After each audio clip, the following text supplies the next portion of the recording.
Look at this. Pure sand. I'm not at the beach, I'm in my backyard. When I first started my garden, this is what I had to work with. You don't have to buy dirt. You can actually change this sand into some beautiful garden soil. Let me grab a shovel. Take a...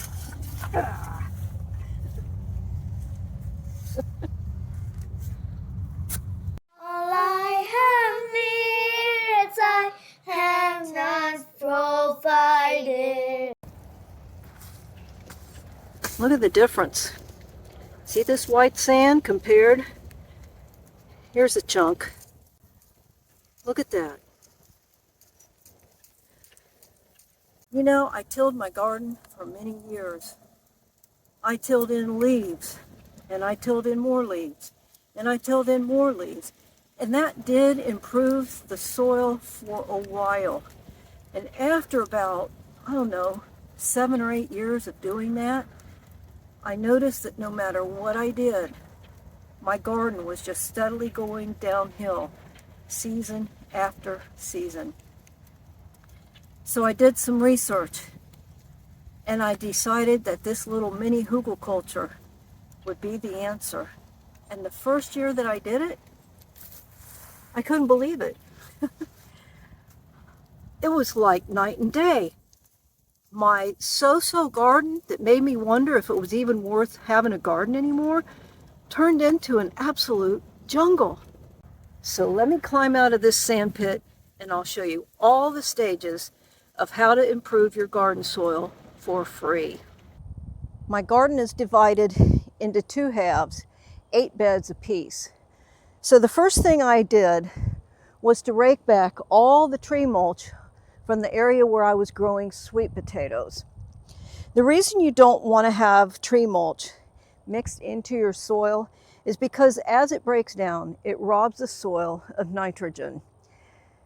It's great as a mulch on top. As it breaks down, all those nutrients go down into the soil through worms and bacteria, and it makes your plants healthy. But as it's breaking down in the soil, it takes the nitrogen out of the soil. I started this video 2 weeks ago and I couldn't finish it. That Arctic blast coming through January 2025, it actually snowed in Florida. Well, it was just too miserable to go out and finish the video. But now here I am 2 weeks later in a t-shirt. That's Florida. Before you start working in your garden, decide how wide you want your beds. Do you want them 4 feet across or do you want them 3 feet across? I started out with 4-foot wide beds. It just proved to be too far of a reach for me. So I narrowed it down to 3 feet across. I like to put 2 rows in per bed, and 3 feet across still allows me to do that. So I actually will get a yardstick out and I measure 3 feet and then 12 inches for the pathway. I'm okay with a very narrow walkway between the beds. I want to use as much of my garden space as possible. So I've got my markers in the ground and I'm going to rework this bed that's grown several crops already, but it needs to be redone.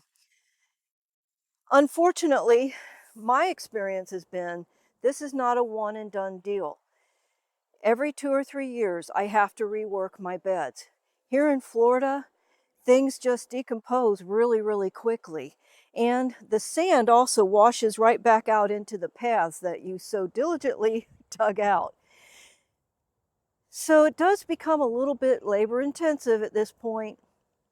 And I'm a senior citizen, so I just do whatever I can and come back out the next day and work on it again. I've come up with a system that has made this process a little bit easier. 2 years ago, I made a video about how to do this, but man, it's difficult. And I think this new process makes it a bit easier.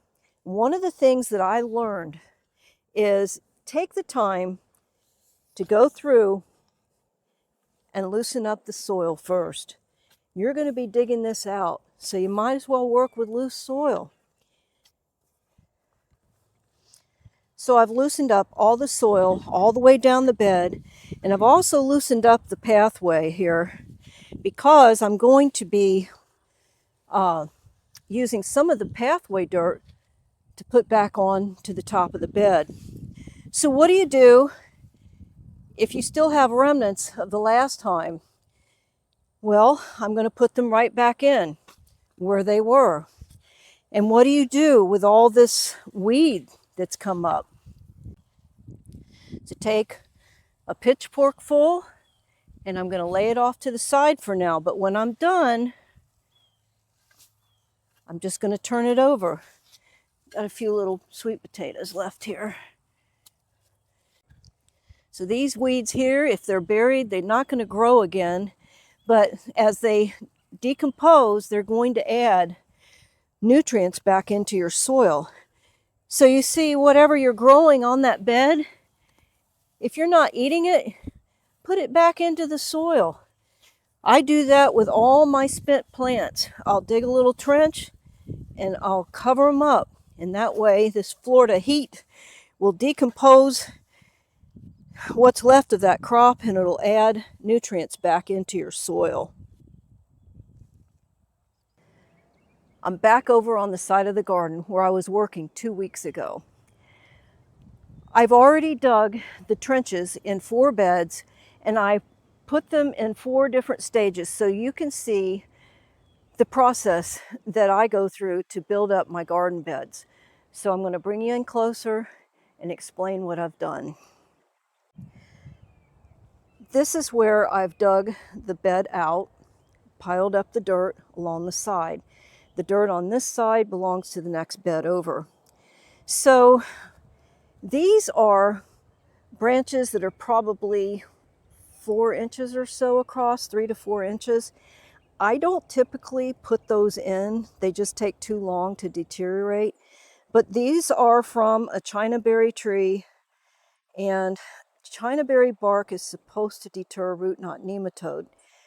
So I thought, why not? Just put them in the bottom and see what happens. And they may be down too far to do any good, but I decided I'll just get rid of some logs that way.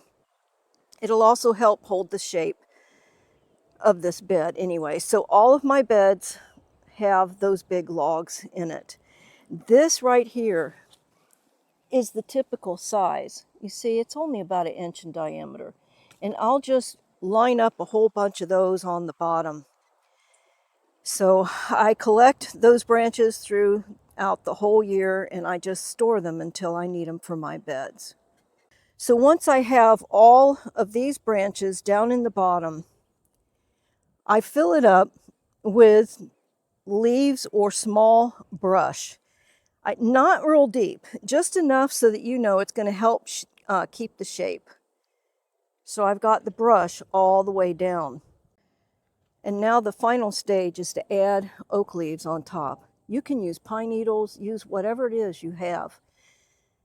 They break down pretty quickly, and they'll add a lot of carbon into your soil, which is one reason why my soil is dark as opposed to that sand that you just saw in the beginning of the video. Now typically at this stage, once I've added leaves on top, ideally I would put well composted animal manure on top. I've used horse manure, cow manure, chicken manure, rabbit manure.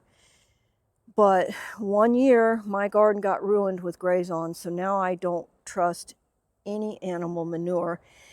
And so for me, at this stage, I'm going to take this dirt that's piled up, and I'm going to add it right on top of the leaves until it finally looks like this raised bed right here. And don't worry if you see some of that brush sticking up out of there. Just work around it when it's time to plant. It's a good idea to have your beds ready at least 2 weeks before you plan to plant in them. That gives it a chance for everything to settle down, and also whatever supplements you're going to be putting into the top soil. Different vegetables require different things. So I start out with a base of sulfur because my soil is very alkaline. It's 7.4, and it's never going to get better because I water with alkaline water. So I've got to add a lot of sulfur to all of my beds. But have your soil tested before you add all your nutrients in there. Or if you're like me, you've been watching your plants and you understand what that plant needs.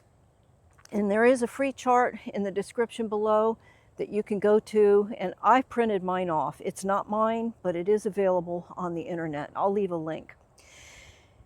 Thanks for watching. I hope it's inspired you to go ahead and try making raised beds out of your own native soil. If it's been helpful, I really appreciate if you take just a second, hit that like button, and subscribe. I have over 150 videos as of right now, and I think they'll be helpful too. Great is thy faithfulness, Lord, unto